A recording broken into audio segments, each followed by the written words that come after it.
Tanghalian na, tikman ang mga masasarap, katakam-takam at nakakabusog na talakayan ukol sa ating mayamang pananampalataya. Halina't magsalo-salo tayo sa Kwentuhang Katoliko. Magandang tanghali po sa ating mga ginigiliw na tagapakinig. Ito po si Karen, ang inyong ka-lunch date sa ngalan ng Commission on Catechesis ng Archdiocese of San Fernando. Dito po tayo sa programang Kwentuhang Katoliko sa 91.9 Bright FM.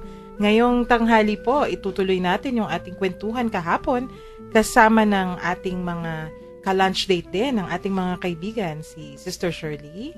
Magandang tanghali po sa inyong lahat. Ito po si Sister Shirley. At si Bernadette, ang ating suking friend. Magandang tanghali po sa inyong lahat. Ito po si Bernadette. Aba, ang titipid ninyo. Nakakapanibago. Nahawa. Ngayong tatlo lang tayo, mas matipid kayo. Hindi, tita, kasi malaman naman yan pagdating sa topic na tatalakayin natin. Aba, mukhang may inihanda ka.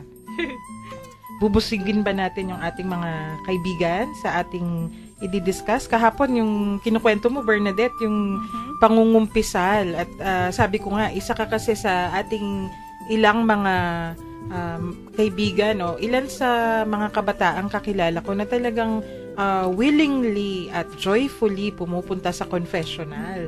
Madalang lang yan ngayon parang hindi masyadong pinagtutuunan ng pansin yung confessions, di ba? Sa mga kaibigan mo ba, yung mga kaedad mo, syempre, hindi yung mga kaibigan kaedad namin. Ilan yung alam mo na regularly nangungumpisal? Yung mga ka-close ko din, yung mga kabarkada ko po since high school, yan, devout Catholic din po sila. Kapag po, kunwari po, sa atin, sa parokya natin, kapag may confession, yun, pupunta din po sila para mag-confess. Paano nadidevelop yung discipline? Kasi discipline din yung pag-confess Hindi yan basta-basta na lang sinabi mo na mag-confess. Si Sister Shirley alam yan. Di ba, skill din po yan, di ba? Na hindi basta-basta sinabi mo sa bata, mangungumpisal. Every month, mangungumpisal na siya. Oo. Inaalalayan yan. Una, tuturuan mo muna.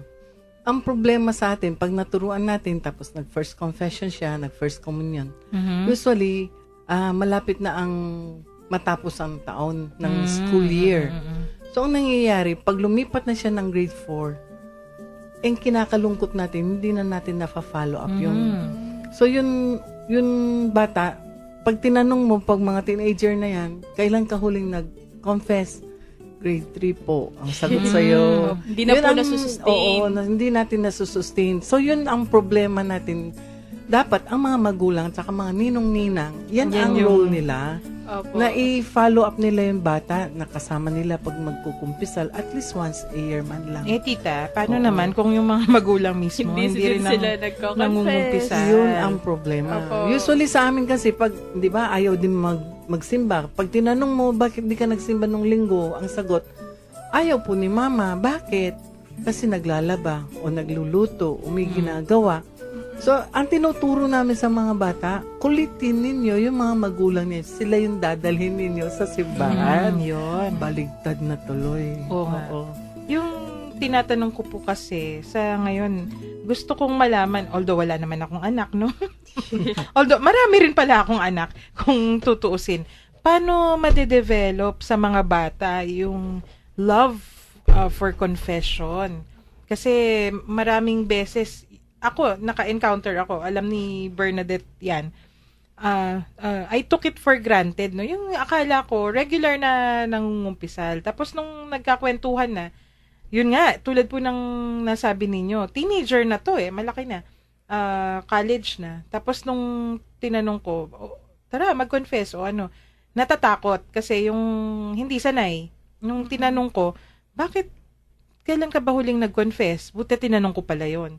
Yung sagot, nung bago siya nag-first communion.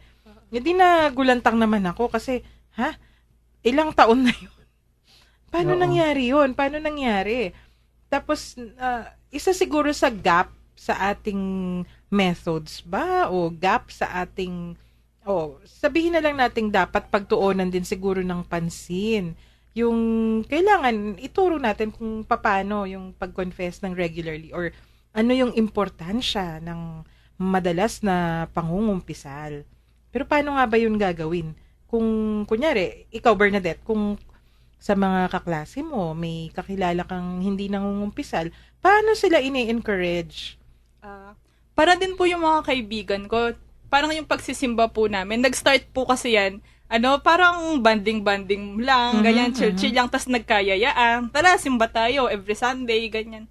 Tapos po, nung regularly, nagsisimba na po kami every Sunday, tara, confess tayo, tas tinatanong nila kung ano yung confession, tas yun, sagutan, kung ano yung alam namin tungkol sa confession, hanggang yun po, regularly, ginagawa na din nila.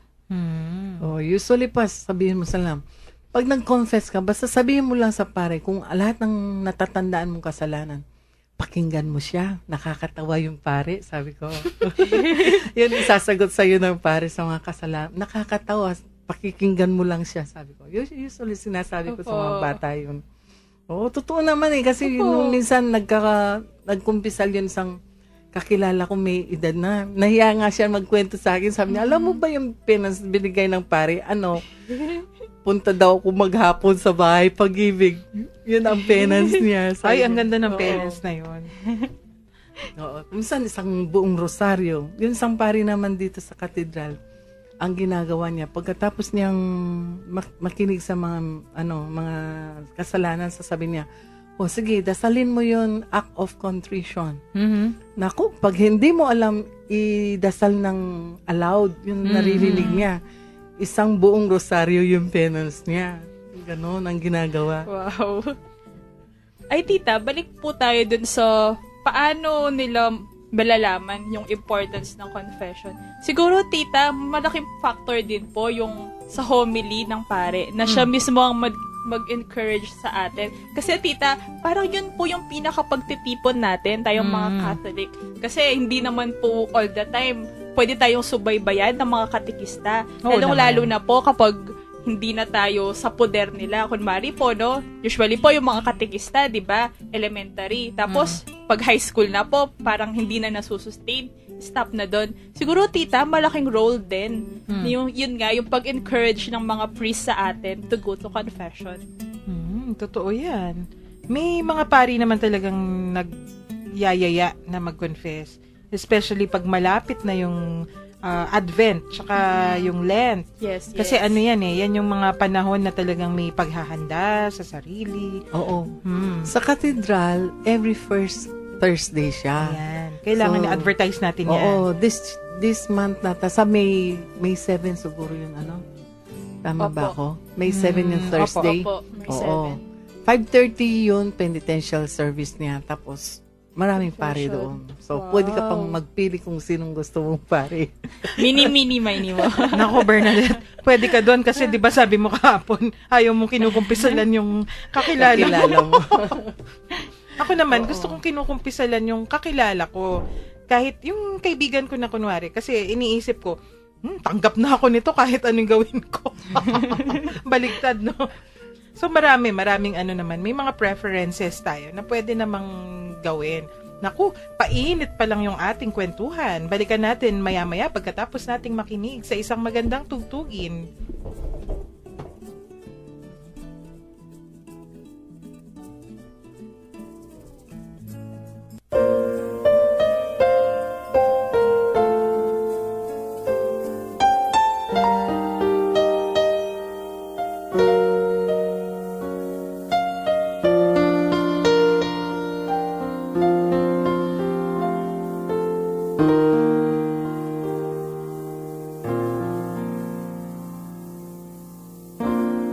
Panginoon ko, hanap-hanap ka ng puso, pinig mo'y isang awit paghilo.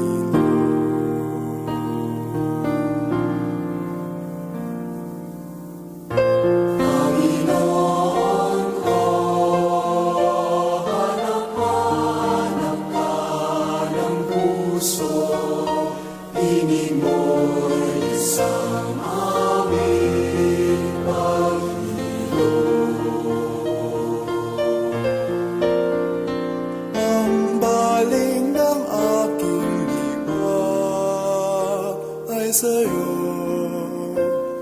nawang pamamayaang masikhayo.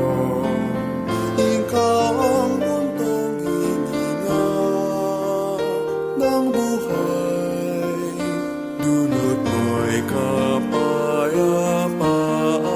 pag-ibig.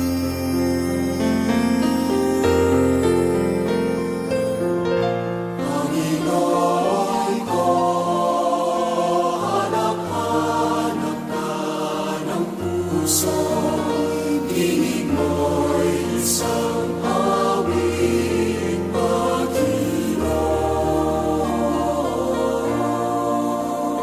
Ako'y akayin sa daang matuwid, wag nawang pahintulutang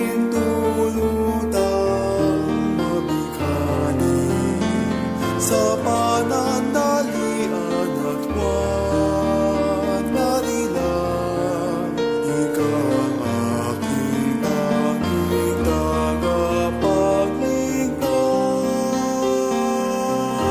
tagapagligtas. Panginoon ko, hanap-hanap ka ng puso, tinig mo'y isang awit, pag-ilaw.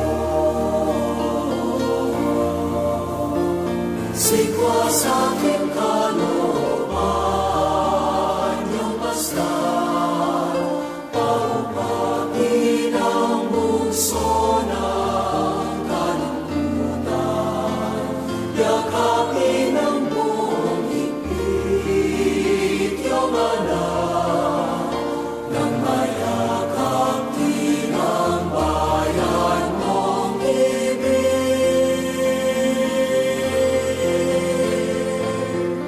Panginoon ko, hanap-hanap ka ng puso, tinig mo'y isang awit, pag-ilaw.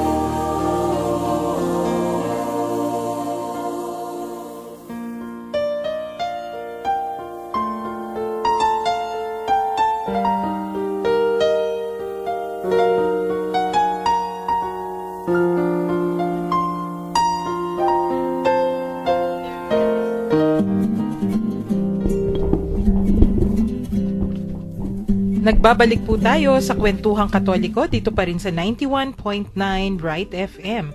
Nandito pa rin tayo at pinag-uusapan ang Sacrament of Penance o yung pangungumpisal. Ang sabi ni Pope Francis, napansin po ba ninyo, mula nung si Pope Francis yung naging Santo Papa, parang ang dami-dami nung katikismo niya tungkol sa penance, 'di ba? Hindi naman sa Nakafocus sa mercy. sa mercy. Hindi naman sa hindi pinagtutuunan ng pansin ng mga naunang Santo Papa. Marami rin at maganda yung mga sinasabi ni Pope John Paul, tsaka ni Pope Benedict tungkol sa confession. Pero napapansin ko, itong si Pope Francis, walang panahon, walang season. Yung confession o yung penance, talagang binibigyan niya ng pansin. Siyempre, tita, siya po kaya mismo pinapractice niya yung ganun, di ba? Every 15 days Ay, oo. confession siya. Oo. Pinagmamalaki niya yon, sabi niya.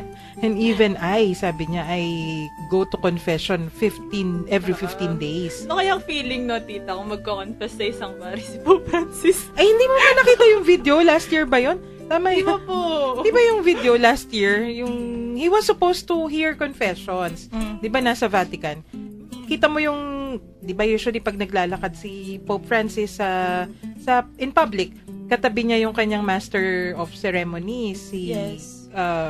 Monsignor Marini. Si Monsignor Marini, parang na-disorient kasi instead of lumakad ng diretso ang Santo Papa, biglang lumiko. Kasi pupunta siya sa confessional. Siya yung mismo mangungumpisal. Wow. Tawa kami ng tawa kasi syempre yung paring kukumpisalan niya, hindi rin naman Alam. ine-expect o hindi naman niya Opo. alam na sabi namin, hala, how would it feel if your boss Baka na starstruck, tita. sabi nung isang paring kaibigan ko, I'm sure pawis na pawis ka. Biro mo, yung boss mo, sa'yo mangungumpisal. Naku. Anyway. Parang yung case ni President John F. Kennedy noon. Mm. Pag pupunta daw yan sa komisaryo, may papagitna daw yan sa mga bodyguard niya, mga Katoliko. Mhm. Pipila daw sila. Yung pare, pagdating sa kanya, sasabihin nung pare, hanap na po na kayong ibang pare. Kasi nga naman, ang hirap. Presidente presidente. Kasi nga naman, tita, di ba, kung yung President of the United States yung mangungumpisal Kausap mo. sa'yo, at saka ibang klase yung mga kasalanan niyan. I mean, Oo, hindi, siyempre. syempre, yung mga kasalanan ginagawa niyan, hindi katulad ng mga kasalanan natin. Regular na tao. Oo. Ay, nako. Anyway, sabi ni Pope Francis sa kanyang isang katekismo tungkol sa pangungumpisal, the forgiveness we receive is not the result of our own efforts, but is the gift of the Holy Spirit, reconciling us to God and to each other. O yun, yung discussion natin kahapon. Konteksto talaga ng relasyon, yung pangungumpisal, di ba? Yung gift o isang regalo pa rin ng Holy Spirit. Sabi niya na nire-reconcile o pinagkakasundo tayo, ipinagkakasundong muli sa ating Panginoon at sa ating kapwa. Naku, napakaganda naman niya. Pero balikan po natin. Sino nga ba yung nag-institute o sino yung gumawa ng Sacrament of Penance? Ito ba ay yung, di ba sinasabi nila, iniimbento natin yung... Oo, inimbento lang daw ng mga Katoliko. So actually, hindi ba doon sa Easter, nung nagpakita si Jesus sa mga apostol, Opo. pagkatapos ng mga, ang unang salita niya, sinabi niya sa kanila, receive the Holy Spirit, kung sino man ang patatawaran niyo, o kung ano man kasalanan nila, napapatawaran niyo, mapapatawaran, at kung ano man mga kasalanan na hindi ninyo mapapatawaran, hindi mag-i-stay siya. Tama. Oo, doon. Sa ano po yan? Easter yan. Opo. Biblical yan. Nasa scripture, Nasa di ba? John, oo. Nasa John 20 verse 23. Tapos yung sinabi din si Santiago o Saint James, yung sabi niya, nakasulat sa kanyang libro, confess your sins to one another. Yan yung, kasi laging sinasabi, hindi pa pwedeng diretso na lang sa Diyos yung pangungumpisal. Pwede, bakit hindi? Pero sinabi din kasi sa atin na yung ating pangungumpisal, kailangan, nagkasala ka sa kapwa mo, kailangan ikumpisal mo rin yun sa kapwa. Ang pagkakaintindi kasi ng iba, kumpisal sa isa't isa, yun sa isang tao lang sasabihin mo. So yun ang pinapractice ng iba. Pero hindi yun ang ibig sabihin, di ba? Hindi po talaga. Dahil meron siyang hinabilin na pag hindi mo pinatawaran, hindi mapapatawaran. Not unless kung anong condition na na-practice na Opo, tama. Anak ko, eto na naman yung aking favorite, si Archbishop Fulton Sheen. Sabi niya, kasi, di ba pag gumawa ka ng kasalanan, yun nga nagkaroon ng sigalot, nagkaroon ng lamat yung relationship mo. Kailangan mong bumalik sa pagkasagrado. Yung pagbabalik sa sagrado, kailangan may representative ng kung ano ba yung sagrado dito sa mundo. Di ba yung Santa Iglesia, yung simbahan. So yung representative na yon, yung pare, siya yung representative para ibalik tayo sa pagkasagrado, sa kabanalan. Naku, nakuha ko yun talagang, oo nga, no? Ang galing-galing talaga ng Archbishop na yon. Pag pinakinggan mo yung kanyang mga sinasabi, bigla kang oo nga, ang linaw. So, simple lang siya mag-explain. Opo, tama. Yun, Sister Shirley, who can forgive sins? Pwede bang kung kunwari, ako'y nagkasala sa inyo o kay Bernadette, pwede bang sabihin ko na lang sa inyo, humingi po ako ng tawad sa inyo? Okay na ba pag ganon? Pwede rin yun, siyempre kung kanino ka sino yung nasaktan mo, Opo. humingi ka ng tawad, pero kinukumpisal pa rin natin yun. Dahil hindi lang sa sang tao mo ka nagkasala, doon lang. At ang Diyos lang talaga ang nakakapagpapatawad. Okay? At dahil hinabilin ni Jesus sa mga apostol na ngayon, ang kapalit nila, mga pare, So yun. dadaan tayo doon sa proseso ng kumpisalan na tinatawag natin. Oo nga. Kasi sila lang yung binigyan ng authority. Authority, oo. So, sila lang yung pwedeng magpatawad talaga sa ngalan ng Panginoon. Kung, kunyari, may ginawa akong kalokohan kay Bernadette, tapos nagpasorry ako sa kanya, pwede na yon. Pero, hindi yun napatawaran na ng Santa Iglesia. Hindi pa yun napapatawaran. Oo. Iba yung sugat na Iba. sanhi nun. Oo, di ba sabi natin kahapon, hindi ko mo nagnakaw ka at nang humingi ka na ng sorry sa Panginoon, kumpisal ka, pwede na yan, no? May katapat na gagawin pa rin yun. So, pwede kang humingi ng tawad sa taong pinagkasalahan mo, tapos kumpisal mo pa rin yun. So, meron tayong temporal, meron tayong spiritual. Tama po. Yun nga, yung paulit-ulit na tanong at binabalikan natin, bakit nga ba yung mga pari lang yung pwedeng magpatawad ng kasalanan? Dahil sila yung naatasan ni Jesus, Yun. di ba? Actually, yung mga Oo, obispo, mga sila po, di ba? Oo, nag-umpisa yan sa apostol hanggang Mhm. ngayon na mga kapalit ng mga apostol natin, mga obispo at mga pare. Tapos yung mga kasalanan na, di ba, dinidiscuss natin yung venial sins, tsaka yung mortal sins. Ano yung venial sins? Yung example nga, venial sins, yung mga kasalanan na lamat, may konting tampuhan, kumbaga. Oo, tampuhan lang. Tampuhan sa ating Panginoon. Naku, yung mortal sins, yan yung mga kasalanan na talagang makakapagpawasak ng relationship. Pwede Oo. po nating, ano yung example ng venial sins? Halimbawa, piyesta ni San Juan. Yun, ikaw, kumuha ka ng tubig sa gripo, nakita mo yung isang tao, hindi mo kilala. Binuhusan mo ng tubig. So, yung tao, siyempre magagalit. Ano? Ikaw naman, out of culture, out of katuwaan lang. So, parang okay lang yun eh. Pero pag ako, nakita kitang nagdumadaan, ang tubig na kinuha ko galing sa kanal. Ay, nako, may intention na yun. Oo nga, Hindi tama. venial Intention na sin yun. Ano na yun? Mortal sin na yun. Biro Oo mo, nga, galing tama. sa kanal.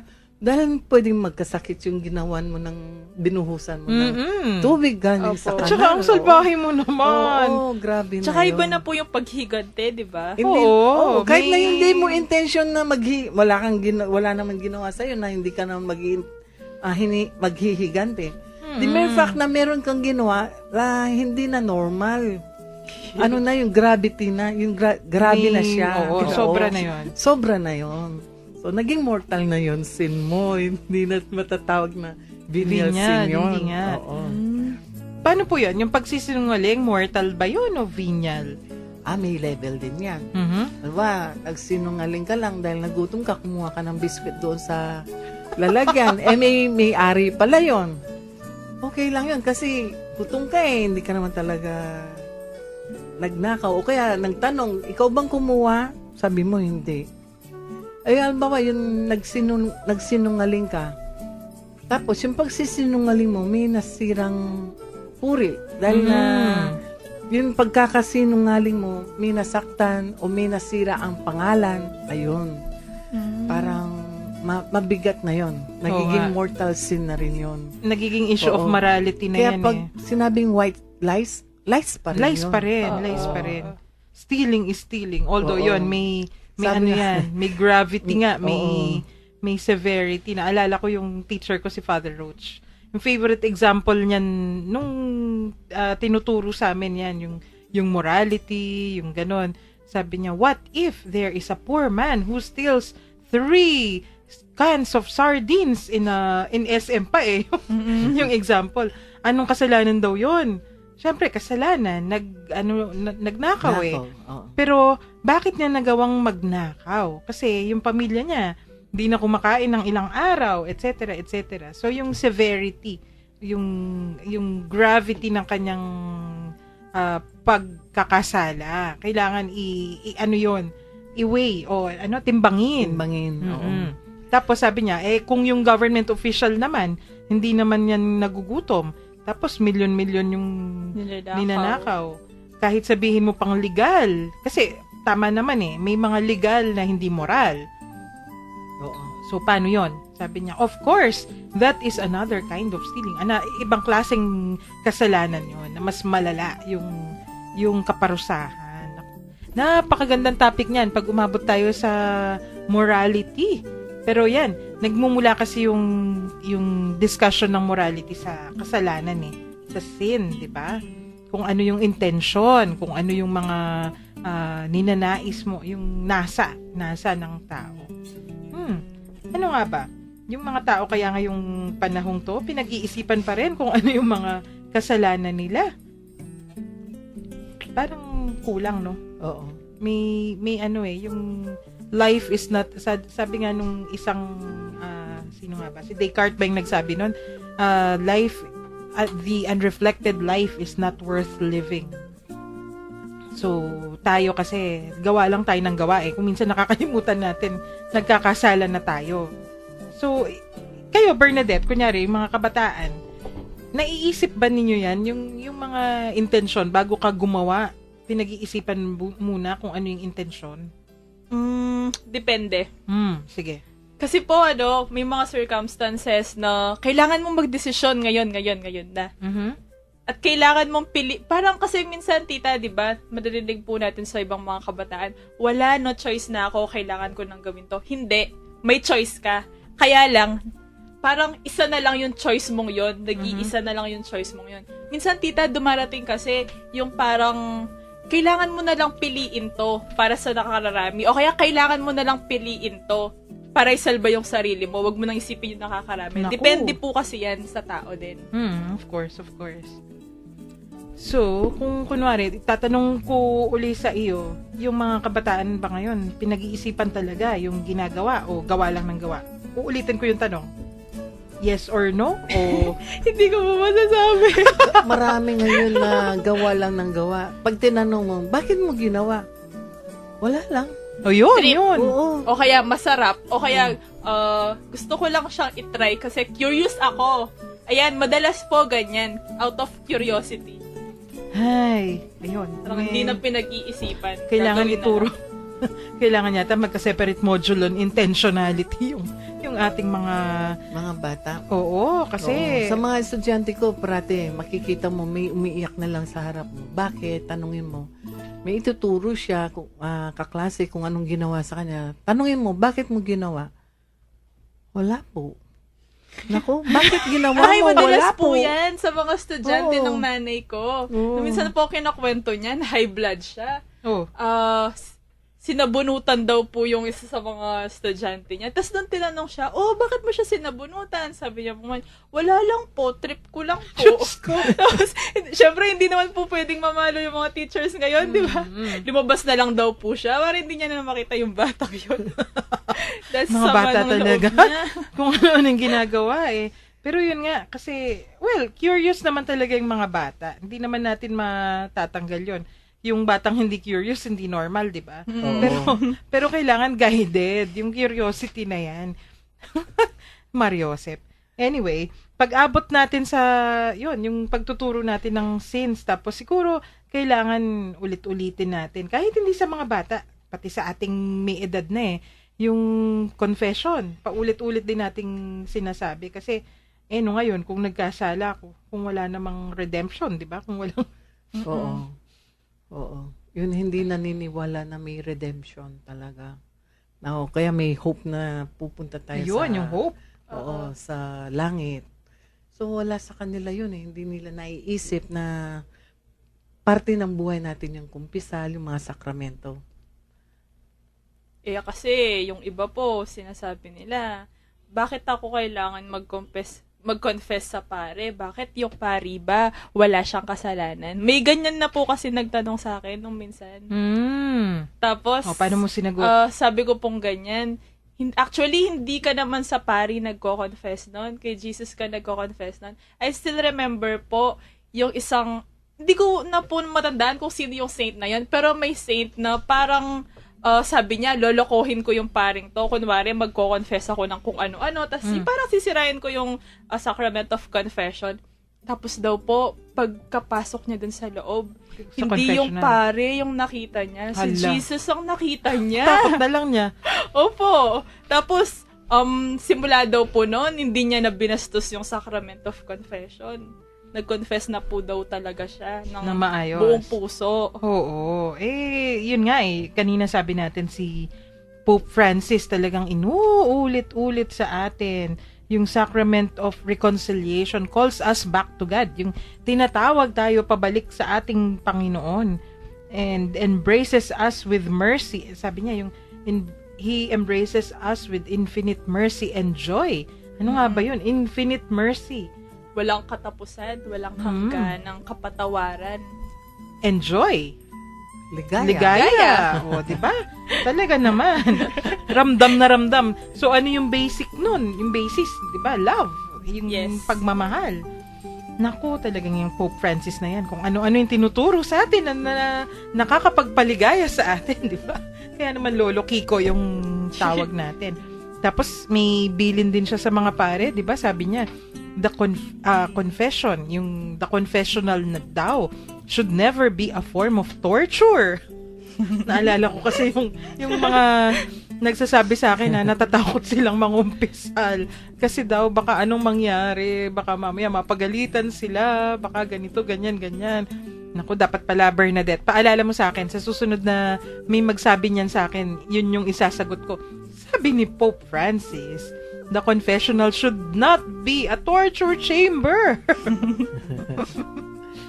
Actually, pag nagkukumpisal tayo, nakikita natin yung pare, tao rin, nagkakasala din. Opo. Pero siya yung nahabilinan, may karapatan na magpatawad sa pangalan ni Jesus. Di ba? Opo. Oh, pero talagang ang kumpisal talaga is ang tawag natin doon, ibinabalik tayo doon sa pride natin. Yung yes. May dangal. Dangalan natin. Yung, na kung naikukumpisal natin ang kasalanan natin, ay nakakapagpa-humble sa atin. Yes. Isang feeling na, hindi naman humiliated ka, hindi. Humbling, effect sa atin, na nagpapakumbaba sa atin. Dahil sa confession, doon lang natin na harap-harapan na nakakausap ang Diyos at nakikita mo yung sarili mo. Di ba? Kung ano ba ang pinaggagawa mo. Talagang parang tinitingnan natin yung sarili natin afar. Oo. Parang pinapanood natin yung buhay natin. Ano bang ginawa natin? Anong kasalanan ginawa natin? Na inaamin natin sa Diyos. So talagang, although yung mga kasalanan natin, yung mga sinasabi natin ay mga kasalanan after our baptism Oh, naman yes. yun. Oo. Yan, Pero talagang meron humbling effect sa atin. ay, opo.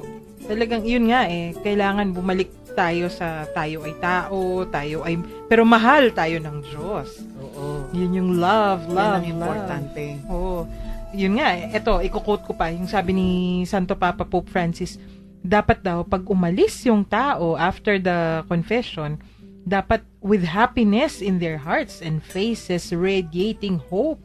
Yun, pag-asa. Yun yung kailangan na manatili sa puso ng nagkumpisal. May nagkukumpisal po bang malungkot? Para wala pa yan po ako na-encounter. well, na nag-confess, malungkot siya. After. Pero nakikitang nagkukumbisal, umiiyak. Ay, opo. Oo, meron. Pero after that, makikita masaya na sila.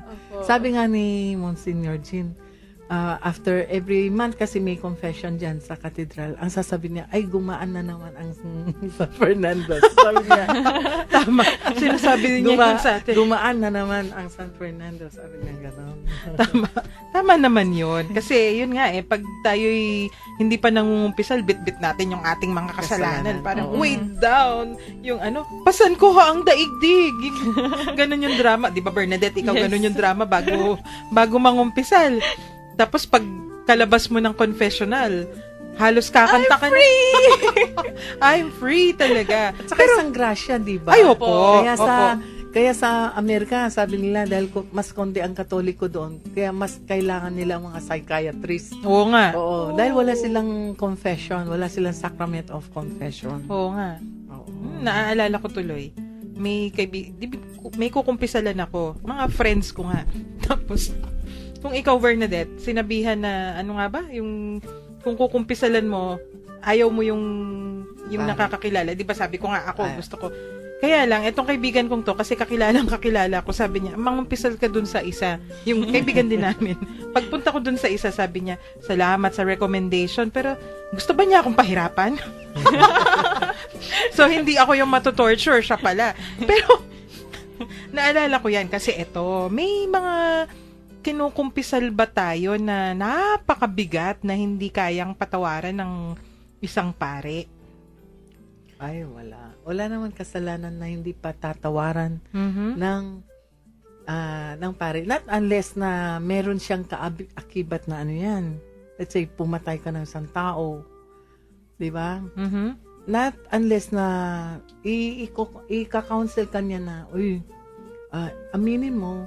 Pero hindi yung pare mismo ang pwedeng magsumbong, di ba? Opo. Pero, oo, pagkatapos nun, kung inamin mo, sa let's say pumunta ka sa police station, inamin mo doon pwede ka na niyang patawarin, pero may kaakibat na ano yun, depende sa gravity na yun nga kasalanan natin. Yung gravity, kunwari abortion, hindi abortion. yan kayang patawarin ng regular na pare. Excommunicated ka kasi kapag yun yung kasalanan mo, pero yung excommunication na yun, hindi naman ibig sabihin forever kang excommunicated. Pero ano nga ba yung ibig sabihin? Ano po yung excommunication, Sister Shirley? Yung ex galing sa Latin, ha? Of course. Kasi Matutuwa si Monsignor Reyes niyan. Out of. And communication naman ay participation. So, parang ibig sabihin, excluded ka. Nahihiwalay. Nahihiwalay ka doon sa sakramento. Ganon. So, nahiwalay. Excommunication. So, excommunicated. Pag sinabing, kunwari, Bernadette, ikaw ay excommunicated. Ibig sabihin, hinihiwalay ka sa Santa Iglesia, di ba? You are excluded from the Holy Catholic Church. Pero temporary naman kasi yung excommunication. Nasa tao. Nasa tao yun. Paano po doon, tita? Ano pong mangyayari kapag na-excommunicate ka? Hindi ka permitted to receive the sacraments. Hindi ka pwedeng magko-confess ka, pero yun nga, may kailangan pumunta ka sa obispo. Kunyari nga, yung abortion, kunyari, ako ay buntis for some reason, nagpa-abort ako, hindi yan pwedeng patawaran ng regular parish priest. Kailangan pumunta sa obispo. Kasi pagpatay yan eh. Opo. So, pag ginawa mo yon, may proseso na para maibabalik ka. Hindi ka pwedeng mag-communion. Basta hindi ka pwedeng sumali sa mga out of sacraments. your own yun, ha? Hindi naman alam kaagad ng obispo. Yes. Nagpa-abort You excommunicate yourself. You excommunicate yourself. Ikaw mismo ang hindi magko-komunyon. What if po ayaw mo? Ay, mas malaking kasalanan yun. Dinodoble mo yun. Kasi kunwari, yung ginawa mo, nagpa-abort ka. Tapos, nagko-confess ka, hindi mo naman sinasabi. Siyempre, kasi pag nag-confess ka, sinabi mo sa pari, sasabihin niya yun sa'yo. Hindi ka allowed muna, ganito, ganyan. Tapos, may conditions. Pupunta tayo sa obispo. Hindi ka pwedeng mag-communion. Tapos, matigas yung ulo mo. Kasi nga, hindi mo sinabi yung kasalanan mong yun. Nagko-communion ka. Lalo na, kunwari, part ka ng isang pamilya na tanyag o may barkada ka na hindi mo gustong malaman nila yung ginawa mo, sabay-sabay kayong nagsisimba. Siyempre, pag nag-communion yung mga kaibigan mo, magko-communion ka rin kasi di ba tatanungin ka, ba't di ka nagko-communion? Dinoble mo yung kasalanan mo pag ganon. So, ano yung dapat gawin? You go through the process of returning. So, yun. Basta ang importante dyan, sabi nga ni Santo Padre Pio, kahit na gaano karami yung kasalanan mo, mapapatawaran tayo ng Diyos kasi we have loved so much, sabi niya. True.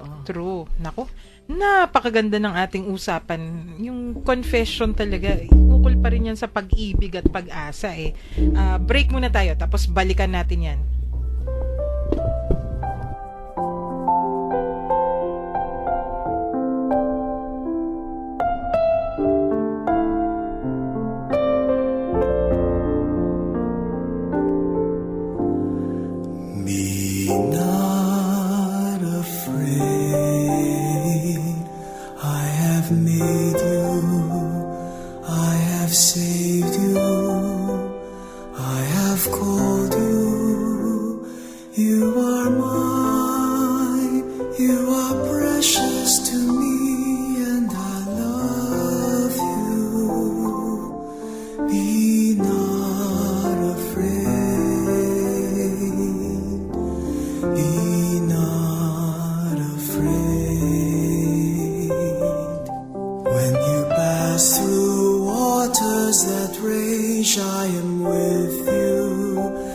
the rivers you shall not drown.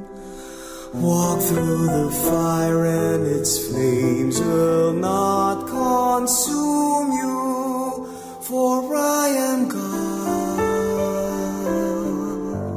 Be not afraid, I have made you, I have saved you, I have called you, you are mine, you are precious to me, and I love you.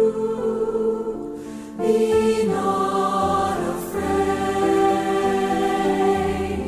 be not afraid.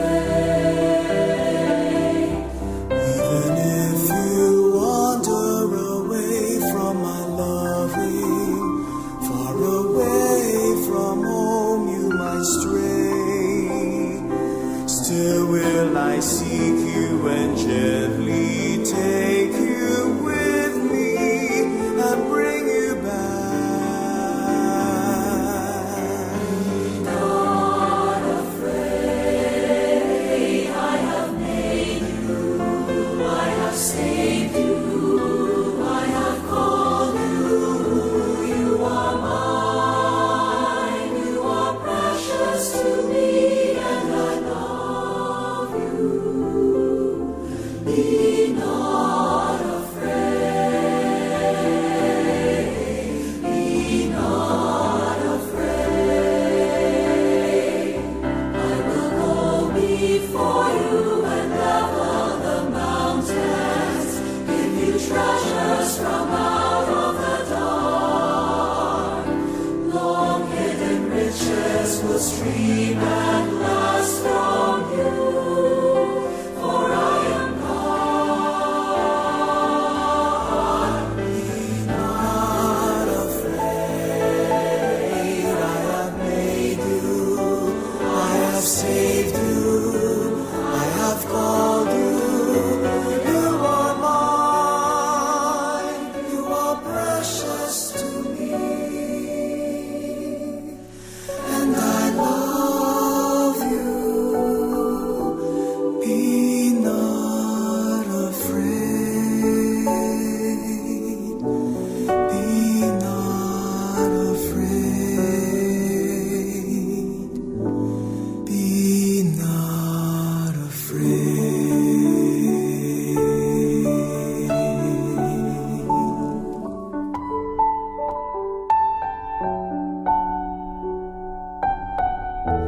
Be not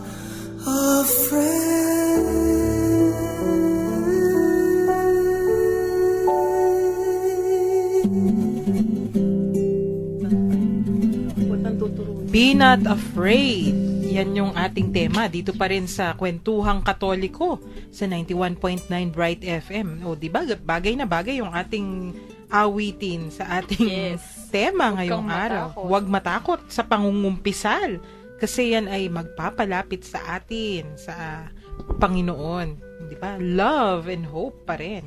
Naku, yung ating mga texters, kung nais magpadala pa rin ng mga tanong, pwedeng humabol, few more minutes. Okay, ito po ang ating text line numbers. Para po sa Smart, 0918-351-8282. 0918-351-8282. At para naman po sa Globe, 0917-363-3738. 0917-363-3738. Balikan natin yung topic natin kanina. May mga kasalanan bang masyadong malala na hindi pwedeng patawarin ng isang pare? Medyo, pero hindi ibig sabihin hindi na yun pwedeng patawarin, di ba? Yun nga, Yes. yung murder, well, kasama na yun yung abortion. May proseso eh. Yung prosesong yun, hindi naman dahil naging hate ka ng Panginoon. Correction yung process na yun. Anong ibig sabihin ng correction, Bernadette?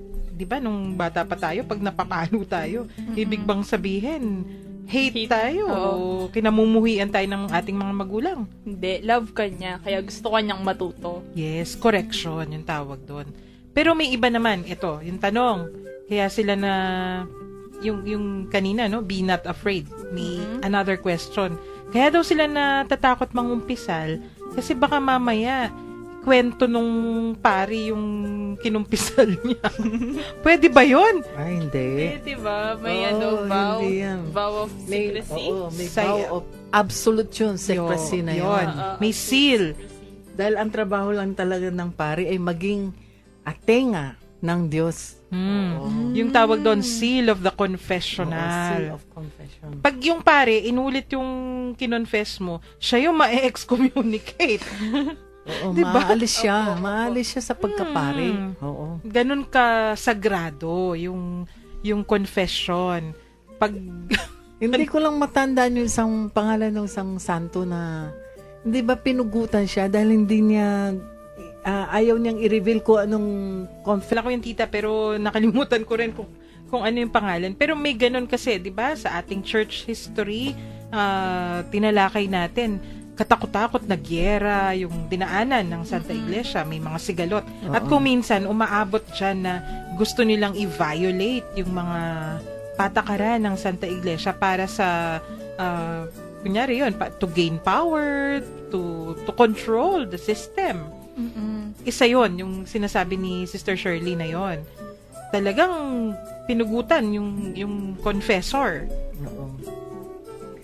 Yung confession, naalala ko yung seminar ni Monsignor Rick Serrano noon. Pero Kapampangan, di ko alam i-translate. Okay lang Sabi po, niya, kapampanganin. ang confession, makisut king Diyos at makisut king kaparang tao. Ayun. Di ba? Ang ganda nun. Ganda, Yung ganda. makisut, hindi ko lang ma-translate kung ano yun eh. Makiyabe. Mhm. Wala mo lukob. Lungob, Oo, parang yun, ang laki ng nagkasala ka, parang parang sinusuyo mo ulit. susuyuin mo para makaipasok ka ulit sa pakikipagkaibigan sa isang tao. Ganun. Yun. Napakaganda. Kasi nga, yun, yung tema natin mula kahapon. Yung pakikipagrelasyon natin yan eh. Sa Diyos, sa kapwa, at sa ating sarili na rin. Kailangan laging buo at kailangan laging smooth, di ba? Pero kapag hindi na yan smooth, hindi ibig sabihin walang remedyo. Yan nga yung ating sacrament of confession. At yung sakramentong yan yan yung laging nagbibigay ng pag-asa sa atin. Ako, halos aabot na tayo sa oras ng pagpapaalam. Tapusin na natin yung ating episode na positive effect. Ano yung magandang epekto ng confession? Actually, nababanggit na natin kanina. Pero yan yung gagamitin natin na pangwakas. Oo, yung physically may ginhawa ka sa pakiramdam mo, di ba? Opo. Spiritually, lumilinis ka. Okay. Tapos parang ano yun parang ibinabalik mo yung sarili mo sa pagiging bagong creation ng, di ba? Ginawa tayo ng Diyos na maging mabuti. So, ibinabalik mo lang yung sarili mo doon sa Renewed. Oo, renewed yung right term Sarap doon. ng pakiramdam. Actually, kaya nga, kung pwede nga lang yung confession talagang right here and now, di ba? yung kung minsan gusto natin na, ay, gusto kong mangumpisal. Kasi, Sayang hindi siya katulad ng Holy Eucharist, Eucharist na pwede na- araw-araw. Opo. Kasi pag, let's say, may ginawa kang kasalanan ngayon at gusto mong ikumpisal, hindi mo agad-agad maikumpisal. After 1 month, nakalimutan mo na. Yun ang nakakalungkot doon. Tsaka yung ginhawa na makukuha natin, hindi lang kasi yun nga ang talino talaga ni Hesus Kristo, no? Nung instituted yung sacrament of, confession na yan. Kasi, yun nga, yung ginhawa makukuha lang natin, hindi lang dahil alam natin na mahal tayo ng Panginoon, pero yung personal interaction mo sa magpapatawad sa'yo na kapwa-tao mo. Oo. Biro mo i-unload mo sa isang tao yun, no? Kawawa naman tao yun. Bala na Pare. po siya problema. Parang gano'n. Lahat na lang ng bulok natin, ipinasa natin sa kanya. Pero trained naman kasi yung mga pare. Alam po ba ninyo na bago makapag-confess o bago, kasi may faculties na tinatawag Oo. yung mga pare, di ba? Bago sila bigyan ng faculties na yan, kailangan mag-take muna sila ng exams.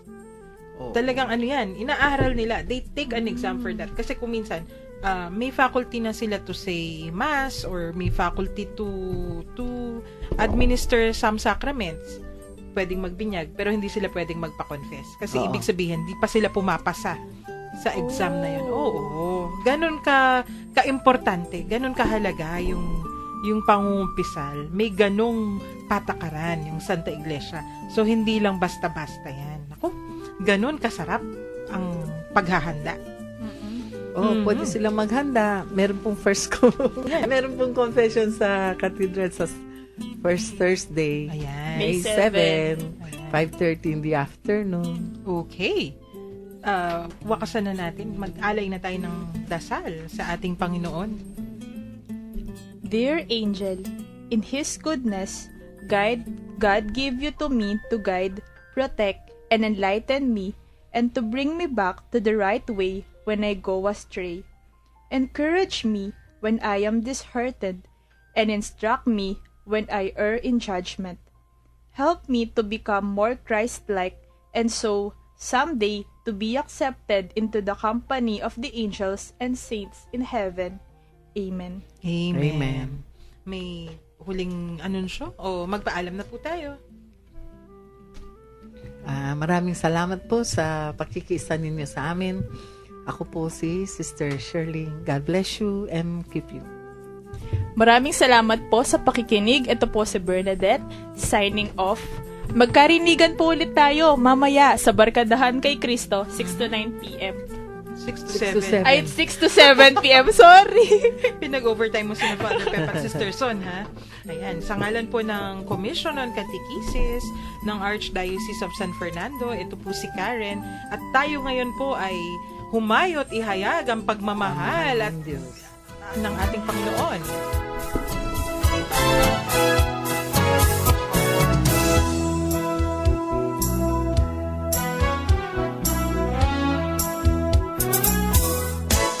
Mayo't ihayag, purihin siya